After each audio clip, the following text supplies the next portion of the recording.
When this woman woke up this morning, she could never have expected her day to end this horribly. It all started with an anonymous package containing a weird cassette tape in her mailbox. After listening to it, she was in shock. But tension really amped up when police suddenly showed up at her house. But before we start, smash the like button, subscribe, and hit the notification bell so you never miss out on our upcoming stories. The start of that day was normal, as mentioned before. Sarah woke up and poured herself a hot cup of coffee in her kitchen while wiping away the sleep from her eyes. Afterward, she walked to the mailbox by her front door to fetch the morning paper, and that's when she saw it. Her newspaper was present inside the mailbox, but it was not the only document in there. On top of the daily news forecast, there was another item, a thick yellow envelope pressed down on the newspaper and met Sarah's eye. The curious woman reached out and grabbed the strange package. "What is it?" she spoke. Sarah shook the envelope a couple of times. She could hear something rattling inside. The sender was unknown, so that didn't help Sarah with her deduction. Curiously, Sarah walked to the kitchen with newspaper and envelope in hand. The large yellow envelope was tilted to one side so the innards could softly fall down on the layers of newspaper below. But what fell out was something Sarah could never have expected. 2 cassette tapes fell out of the sealed envelope, and one of them creepily said, "Just press play." Sarah stared at the cassettes on her kitchen counter with a nervous look on her face. Why would someone send her something this bizarre? This wasn't something you would send to someone anonymously. Sarah held the top tape in her hand and peeked out the front yard facing the window of her house. Of course, no one was there, but Sarah still felt the urge to check. After a couple of minutes, where Sarah stood motionless in her kitchen, it was time for action. The confused woman knew she had a tape recorder lying around her house somewhere, so a desperate search commenced. Luckily, it didn't take Sarah long to track down the vintage device. After a quick ruffle through some loose phone cables in a drawer, she located the cassette player. "Let's listen to what is on there." Sarah inserted the tape and pressed play. But after about 10 seconds, her face turned pale. "This can't be. Who is playing games with me?" Sarah turned a full circle and scanned her immediate surroundings. It was clear that Sarah was in full panic mode at this time. The frightened woman walked around her house, staring out of every window, expecting someone to pop up each time. And her fright was very much justified because on that tape, Sarah heard a voice she knew all too well. The voice speaking to her through the headphones was Sarah herself. It was already creepy that someone would send her a tape with her own voice on it. But there was a much bigger problem. Sarah recognized the sound of her voice but couldn't recall any of the recordings. She couldn't remember speaking any of the words present on the tape. It was like a stranger stole her vocal cords and played out a scene she had never heard of. "How is this possible?" Sarah said frantically. In the recording, Sarah heard herself speak frantically. She was clearly upset about something because Sarah heard herself crying the entire time. The voice on the cassette formed incoherent sentences that sounded more like gibberish than anything else. But one thing was certain, whatever happened during this recording was terrible. After a few minutes, Sarah couldn't take it anymore. She removed the headphones from her ears and threw the damn thing on her kitchen counter. "This isn't real, this isn't happening," she spoke with a quiver in her voice. The poor woman walked away from the device and tried to calm herself. Sarah stood in the living room and tried to catch her breath after hearing disturbing audio footage. But much rest was not in the cards for her. About an hour later, Sarah's doorbell rang. Sarah was not expecting any visitors, and the mailman only came by once a day.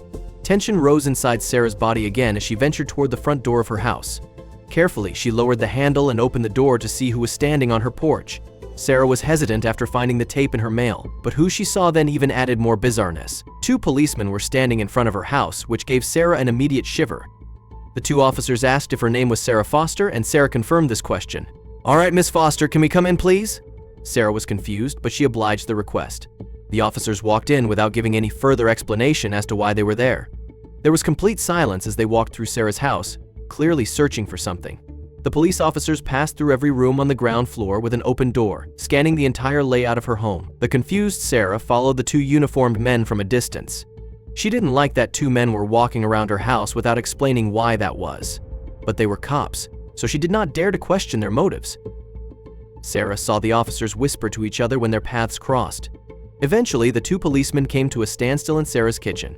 And as you might expect, it was at the exact location of the mysterious envelope. The officers looked down at the marble countertop and reached for the tape recorder and cassette tape. Sarah felt her heart beating in her chest at that point. "Is this yours, madam?" one of the officers asked. Sarah stated that it was, but also followed up by saying that it wasn't. "I got it in the mail this morning, but I don't know who sent it or why." Sarah wanted to add that she didn't understand the confusing message on the tape. However, Sarah was not allowed the opportunity to explain herself further. Her explanation was interrupted by an event that she never saw coming. These officers weren't just there to ask questions. They weren't there to make an arrest. They escorted Sarah to the police car, which was already waiting for her outside. She did not physically resist the arrest, but she wanted answers as to why she was placed into custody. The confused woman asked multiple questions while inside the police car. While Sarah sat in that silent police car, there was nothing else to do but speculate. She wouldn't get any answers from the two policemen, so the thoughts in her mind were the only thing that could provide some clarity. But no matter how much Sarah delved into thoughts, no answers came. And before the confused woman knew it, the police car arrived at the local station. Once there, Sarah was escorted into the building and placed in an interrogation room. She was ordered to sit down in the mostly empty room while one of the arresting officers placed the tapes on the table before her. Sarah started to panic. She felt like she was treated as a suspect in a crime she never knew she committed. Sarah wanted answers, so when another officer stepped into the room, she bombarded him with questions. The man tried to calm her and explained he was the station's lead officer. "You don't need to worry, Miss Foster. We have not arrested you for any crime you committed. But we do want your cooperation with something very important." Cooperation? With what? The lead officer asked if Sarah had listened to both tapes in their entirety, to which Sarah replied, "No." What the lead officer said next came as a complete surprise to the already shaky Sarah. "So you have not heard the part where you talk about your husband and the accident?" This question instantly added another level of complexity to this situation. Sarah looked up at the policeman with a bewildered look. "My husband? Sir, I have never had a husband, and I do not recall ever being part of any accident."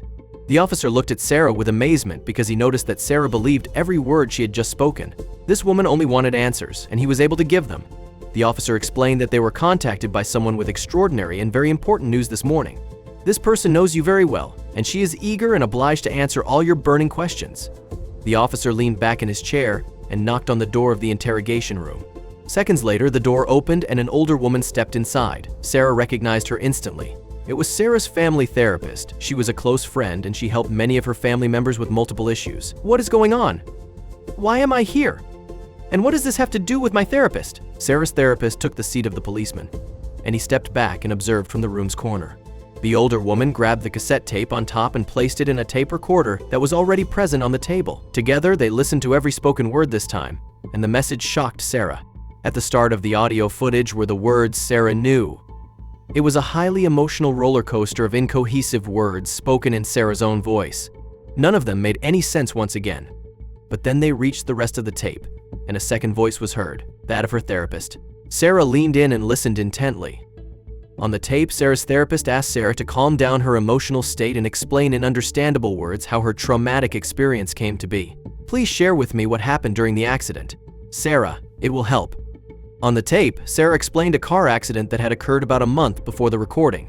She and her husband were driving at night on a seemingly abandoned road when, out of nowhere, another car popped up and showed its headlights. The driver drove erratically like he was drunk out of his mind. Shortly after, his car slammed into Sarah's and her husband's car, which caused them to flip over.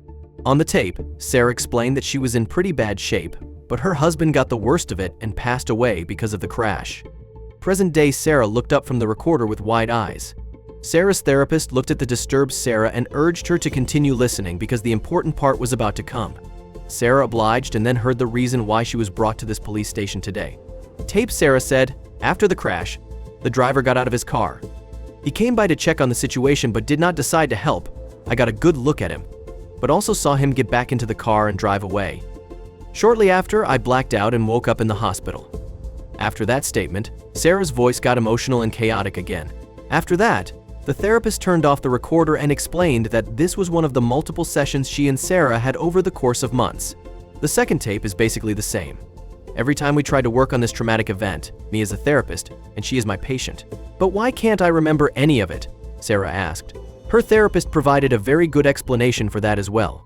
She told the two people in the room that the event was too traumatizing to be healed. Sarah could not function normally anymore, so they had to think of something else. "So with the permission of your concerned family, we chose to hypnotize you. A specialist came in and brought you into a very deep sleep. And with it, we were able to completely remove the memory of the accident from your mind. But this process also deleted the memory of your husband because every thought about him would bring back the painful memory of his loss. It was a hard choice, but one we had to make, and it worked because you recovered. But now we need you to remember once more," the therapist said. The therapist explained that she was the one who sent the tape to Sarah's house this morning. It was to help jumpstart the traumatic memory from that day. She also sent the police to her house because the combination of those two things was why they were in this room now. Sarah's therapist explained that the drunk driver who hit Sarah and her husband struck again. A car and person with the same details as the one Sarah described during their sessions had reportedly hit 2 other cars last month. Even though the victims saw and described the driver's vehicle in great detail, the driver himself was only vaguely seen every time. Nobody got a good look. Well, almost nobody, because Sarah spoke in her therapy sessions about seeing the man perfectly. But this image was locked away in her memories. That's why they needed that memory back. The police had found multiple suspects and brought them to the station today. However, without a true identification, they could not arrest someone fully. Sarah struggled with this revelation, but this driver caused all this hard action, and she wanted to help catch him. Sarah agreed to assist the police in this matter and hoped that her memory would return in time. The woman walked with the officer to a separate room where multiple men waited in line. They all looked at the two-way mirror for Sarah to analyze, and that's when it happened. It was as if a light switch got turned on in Sarah's mind when she saw him. The woman's eyes grew large, and her skin even turned visibly pale. Sarah suddenly knew everything. She experienced the accident in its entirety, and she felt the stabbing pain of loss, but she also remembered the driver's face. Sarah lifted her finger and pointed at one man in the row of people. "He is the one who hit me and my husband. I know it for sure. I will never forget that face," Sarah spoke angrily. That statement was all the police needed. The man was arrested, and justice was finally given. Sarah felt all the emotions she had bottled up, and she fell to the floor crying. She felt pain, but the joy of love and memories rushed back in. At first, Sarah seemed sad, but a smile appeared on her face soon after. "I can finally mourn and give everything a place in my heart?" A few weeks after the revelation in the police station, Sarah visited the grave of her husband for the first time after getting her memories back. She had walked by this graveyard before and saw only anonymous tombstones. But now, one of them had a name she knew that was linked to her heart. Thank you so much for watching. If you enjoyed this story, don't forget to hit that like button, subscribe, and ring the notification bell so you never miss another unbelievable tale like this one.